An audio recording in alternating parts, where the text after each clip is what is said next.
ಸರ್ಕಾರಕ್ಕೆ red line ಹಾಕಿದ ನ್ಯಾಯಾಂಗ. ದೇವಸ್ಥಾನದ 1 ರೂಪಾಯಿನೂ ಮುಟ್ಟಬೇಡಿ. ಮತ್ತೆ ಭುಗಿಲೆದ್ದ ಮಾಲೀಕತ್ವದ ಸಂಘರ್ಷ. ನಮಸ್ಕಾರ ಸ್ನೇಹಿತರೆ, ದೇಗುಲದ ಹಣ ಯಾರಿಗೆ ಸೇರಿದ್ದು? ದೇಗುಲದ ದುಡ್ಡನ್ನೇ ಸರ್ಕಾರ ಯಾಕೆ ತಗೋಬೇಕು? ಇದು ಬಹಳಷ್ಟು ವರ್ಷಗಳಿಂದಲೂ ಆಗಾಗ ಕೇಳಿ ಬರ್ತಾ ಇದ್ದ ಮಾತು. ಸರ್ಕಾರ ಮತ್ತು ದೇಗುಲದ ನಡುವೆ ಫಂಡ್ ವಿವಾದ ಆದಾಗೆಲ್ಲ ಒಂದು ವರ್ಗದ ಗುಂಪು ಇದನ್ನ ಸ್ಟ್ರಾಂಗ್ ಆಗಿ ಪ್ರತಿಪಾದಿಸ್ತಾ ಇತ್ತು. ದೇವಸ್ಥಾನದ ಸಂಪತ್ತನ್ನ ಸರ್ಕಾರ ಯಾಕೆ ತಗೋಬೇಕು? ನಮ್ಮ ದೇಗುಲದ್ದು ಮಾತ್ರ ಯಾಕೆ ತಗೊಳ್ತೀರಿ?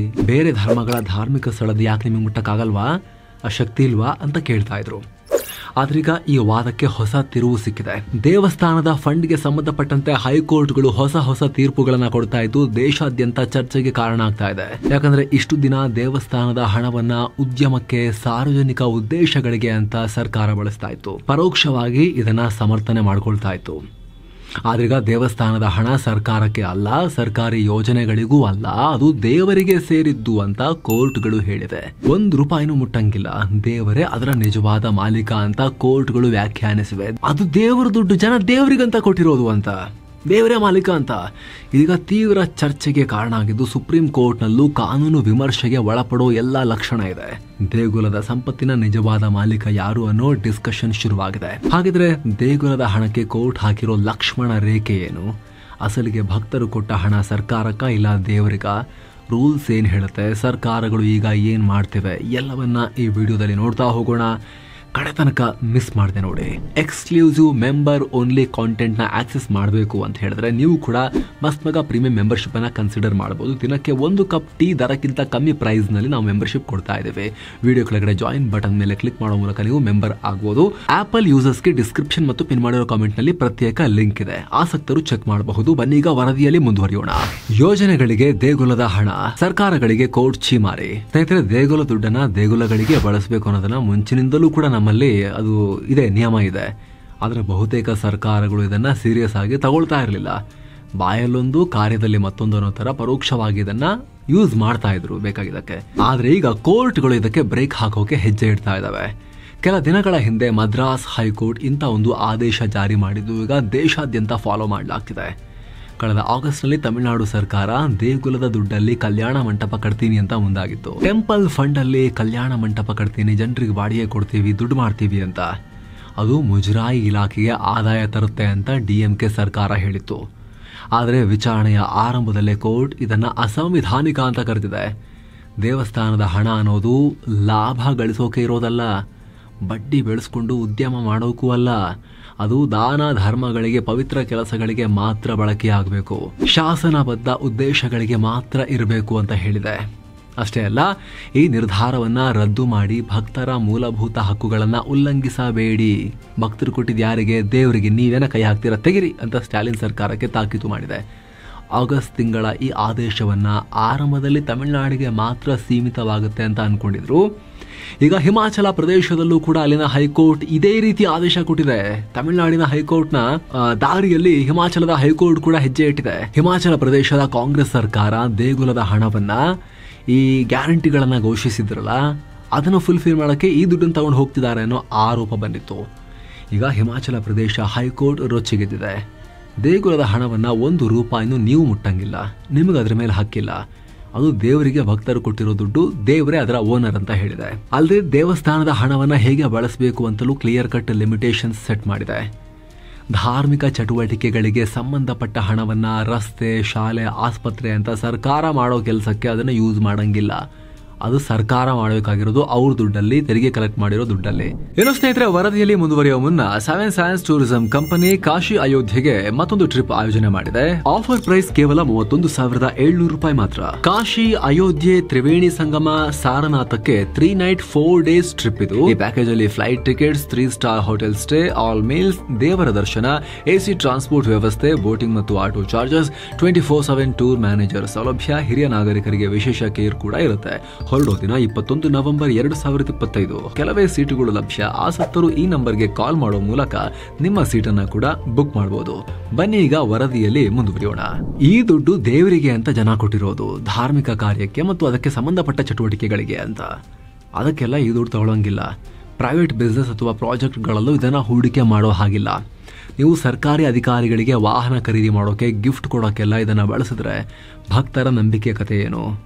ಒಂದೊಂದು ರೂಪಾಯಿನೂ ನಂಬಿಕೆ ಮೇಲೆ ದೇವರಿಗೆ ಅಂತ ಹಾಕಿರ್ತಾರೆ.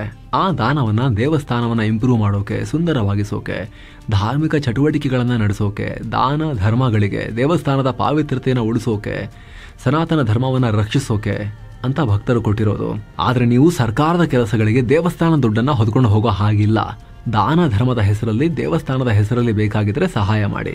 ಅಂದರೆ ಈಗ ದಾನ ಧರ್ಮ ಮಾಡಿದ್ರೂ ಕೂಡ, ಮನೆ ಇಲ್ಲದವರಿಗೆ ಮನೆ ಕಟ್ಟಿಸ್ಕೊಟ್ರೂ ಕೂಡ, ಅನಾಥರಿಗೆ ಆಶ್ರಯ ಕೊಡೋದು ಮತ್ತು ವಿಪತ್ತು ಪರಿಹಾರ ಕೊಡೋದು, ಈ ರೀತಿ ಧರ್ಮದ ಕಾರ್ಯ ಮಾಡಬಹುದು. ಅದು ದೇವಸ್ಥಾನದ ಅಡಿಯಲ್ಲೇ ಆಗಬೇಕು. ದೇವರು ದುಡ್ಡು ದೇವರೇ ಮಾಡ್ದಂಗೆ ಇರಬೇಕು. ಅದನ್ನು ದೇವಸ್ಥಾನದ ಥ್ರೂ ಅದನ್ನು ಮಾಡಬೇಕು.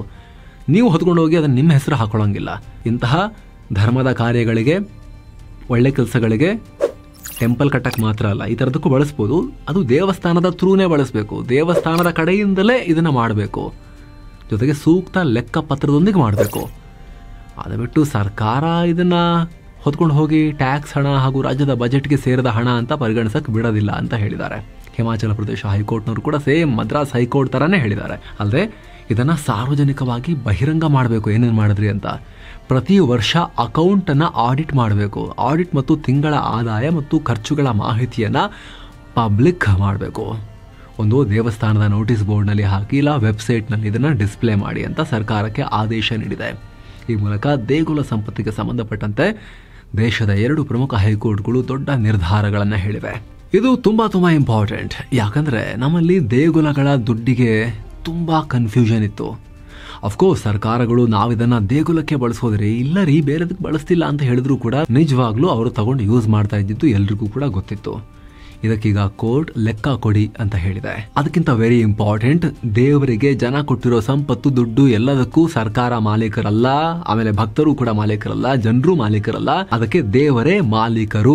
ದೇವರು ಮತ್ತು ದೇವರಿಗೆ ಸಂಬಂಧಪಟ್ಟ ಕೆಲಸಗಳಿಗೆ ಮಾತ್ರ ಬಳಕೆಯಾಗಬೇಕು ಅಂತ ಸ್ಪಷ್ಟಪಡಿಸಿದ್ದಾರೆ. ಹೀಗಾಗಿ ಫ್ಯೂಚರ್ನಲ್ಲಿ ಇದನ್ನ ದೇಶದ ಇತರ ಹೈಕೋರ್ಟ್ಗಳು ಪಾಲಿಸೋ ಸಾಧ್ಯತೆ ಇರುತ್ತೆ. ನ್ಯಾಯಾಂಗದ ನಿಲುವಲ್ಲೂ ಬದಲಾವಣೆ. ಎಸ್, ಯಾಕಿದನ್ನ ಲ್ಯಾಂಡ್ ಮಾರ್ಕ್ ಜಡ್ಜ್ಮೆಂಟ್ ಅಂತ ಕರೀತಾ ಇದ್ದಾರೆ ಅಂದರೆ, ದೇವಾಲಯಗಳ ಆಡಳಿತದ ವಿಚಾರದಲ್ಲಿ, ಅದರಲ್ಲೂ ಕೂಡ ದೇವಾಲಯಗಳನ್ನು ಸರ್ಕಾರದ ನಿಯಂತ್ರಣದಿಂದ ಮುಕ್ತಗೊಳಿಸುವ ವಿಚಾರದಲ್ಲಿ ಕೋರ್ಟ್ಗಳು ತಟಸ್ಥ ನಿಲುವನ್ನು ತೋರಿಸ್ತಾ ಇದ್ವು. ಕೆಲ ಹಿರಿಯ ವಕೀಲರು ಸರ್ಕಾರದ ನಿಯಂತ್ರಣ ತಪ್ಪು, ಧಾರ್ಮಿಕ ದತ್ತಿಗಳನ್ನು ದೇಶದ ಆಡಳಿತದೊಂದಿಗೆ ಮರ್ಜ್ ಮಾಡಬಾರ್ದು ಅಂತ ಹೇಳ್ತಾ ಇದ್ರು. ಆದರೆ ನೇರವಾಗಿ ಕೋರ್ಟ್ಗಳು ಈ ವಿಚಾರದಲ್ಲಿ ಹಸ್ತಕ್ಷೇಪ ಮಾಡ್ತಾ ಇರಲಿಲ್ಲ. ಇನ್ಫ್ಯಾಕ್ಟ್ 1954ರ ಶಿರೂರು ಮಠ ಪ್ರಕರಣದಲ್ಲಿ ಸುಪ್ರೀಂ ಕೋರ್ಟ್ ದೊಡ್ಡ ಹೇಳಿಕೆ ಕೊಟ್ಟಿತ್ತು. ಸಮುದಾಯಗಳು ತಮ್ಮದೇ ಆದ ದೇವಸ್ಥಾನವನ್ನು ನಿರ್ವಹಿಸಬಹುದು, ಆದರೆ ಹೇಗೆ ನಡೆಸಬೇಕು ಅಂತ ಕಾನೂನು ರಚಿಸೋಕೆ ಸರ್ಕಾರಕ್ಕೆ ಅಧಿಕಾರ ಇದೆ ಅಂತ ಹೇಳಿತ್ತು. Ratilal Panachand Gandhi versus the state of Bombay and others ಕೇಸಲ್ಲೂ ಕೂಡ ಇದೇ ರೀತಿಯ ಒಪಿನಿಯನ್ ಅನ್ನ ಕೊಡಲಾಗಿತ್ತು. ಧಾರ್ಮಿಕ ಸಂಸ್ಥೆಗಳು ತಮ್ಮ ಆಸ್ತಿಯನ್ನು ನಿರ್ವಹಿಸೋಕೆ ಅಧಿಕಾರ ಹೊಂದಿವೆ, ಆದರೆ ಅದನ್ನು ಹೇಗೆ ನಿರ್ವಹಿಸಬೇಕು ಅಂತ ನಿರ್ಧಾರ ಮಾಡೋ ಹಕ್ಕು ಸರ್ಕಾರಕ್ಕಿದೆ ಅಂತ ಹೇಳಿದರು. ನಿಜ, ಈಗಲೂ ಕೂಡ ಕೋರ್ಟ್ಗಳು ಈ ನೀತಿಯನ್ನು ಬದಲಾವಣೆಯನ್ನೇನು ಮಾಡಿಲ್ಲ ಅದರಲ್ಲಿ. ಆದರೆ ಈ ಫಂಡ್ಗಳಿಗೆ ಸಂಬಂಧಪಟ್ಟಂತೆ ಸ್ಟ್ರಾಂಗ್ ಆಗಿ ಏನು ಮುಂಚೆ ಹೇಳಿರಲಿಲ್ಲ, ಇವಾಗ ಕ್ಲಿಯರ್ ಆಗಿ ಹೇಳಿದ್ದಾರೆ. ಆ್ಯಕ್ಚುಲಿ ದೇವಸ್ಥಾನದ ಕಂಟ್ರೋಲ್ನಲ್ಲಿ ಮೂಲ ಇರೋದೇ ಫಂಡ್ ವಿಚಾರದಲ್ಲಿ. 2022ರಲ್ಲೂ ಕೂಡ ವಕೀಲ ಅಶ್ವಿನಿ ಉಪಾಧ್ಯಾಯ್ ಸರ್ಕಾರದ ಕಂಟ್ರೋಲ್ನಿಂದ ದೇವಸ್ಥಾನಗಳನ್ನು ಮುಕ್ತಗೊಳಿಸಿ ಅಂತ ಸುಪ್ರೀಂ ಕೋರ್ಟಿಗೆ ಹೋಗಿದ್ರು. ಆದರೆ ಆಗಲೂ ಸುಪ್ರೀಂ ಕೋರ್ಟ್ ಸರ್ಕಾರದ ನಿಯಂತ್ರಣವನ್ನು ಸಪೋರ್ಟ್ ಮಾಡಿತ್ತು. ದೇವಸ್ಥಾನಗಳು ಬರೀ ಧಾರ್ಮಿಕ ಕಾರ್ಯ ಮಾತ್ರ ಮಾಡಲ್ಲ, ಸಾಮಾಜಿಕ ಮತ್ತು ಶೈಕ್ಷಣಿಕ ಕಾರ್ಯಗಳಲ್ಲೂ ಕೂಡ ನಿರತವಾಗಿವೆ. ದೇವಸ್ಥಾನವನ್ನ ಧಾರ್ಮಿಕ ಸಂಘಟನೆಗಳ ಸಂಪೂರ್ಣ ನಿಯಂತ್ರಣಕ್ಕೆ ಕೊಟ್ಟರೆ ಸಂಪತ್ತಿನ ದುರುಪಯೋಗ ಆಗಬಹುದು, ಹಿಂದಿನ ತರ ಸಂಪತ್ತನ್ನ ಮಿಸ್ಯೂಸ್ ಮಾಡ್ಕೋಬಹುದು ಅಂತ ಹೇಳಿತ್ತು. ಇದಾದ ನಂತರ ಅಶ್ವಿನಿ ಉಪಾಧ್ಯಾಯ ತಮ್ಮ ಅರ್ಜಿ ವಾಪಸ್ ಪಡೆದಿದ್ರು. ಈಗ ಅದರ ಮಧ್ಯೆ ದೇಗುಲದ ಹಣದ ಬಗ್ಗೆ ಸೀರಿಯಸ್ ಆಗಿ ಕ್ರಮ ತಗೊಳ್ಳಲಾಗಿದೆ 2 ಹೈಕೋರ್ಟ್ಗಳಿಂದ. ಸ್ನೇಹಿತರೆ, ಇದಕ್ಕೆ ಸಂಬಂಧಪಟ್ಟಂತೆ ನಿಮಗೆ ಏನಿಸುತ್ತೆ ಅದನ್ನ ಕಾಮೆಂಟ್ ಮಾಡಿ ತಿಳಿಸಿ ನಿಮ್ಮ ಒಪಿನಿಯನ್. ಹಾಗೆ ಸ್ನೇಹಿತರೆ, ಆಗಲೇ ಹೇಳಿದ ಮಸ್ಮಗ ಪ್ರೀಮಿಯಂ ಮೆಂಬರ್ಶಿಪ್ ಬಗ್ಗೆ ಆಸಕ್ತಿ ಇರೋರು ಅದನ್ನ ಕನ್ಸಿಡರ್ ಮಾಡಬಹುದು. Thank you so much. ಮತ್ತೆ ಭೇಟಿ ಆಗ್ತಿರೋಣ. ನಮಸ್ತೆ.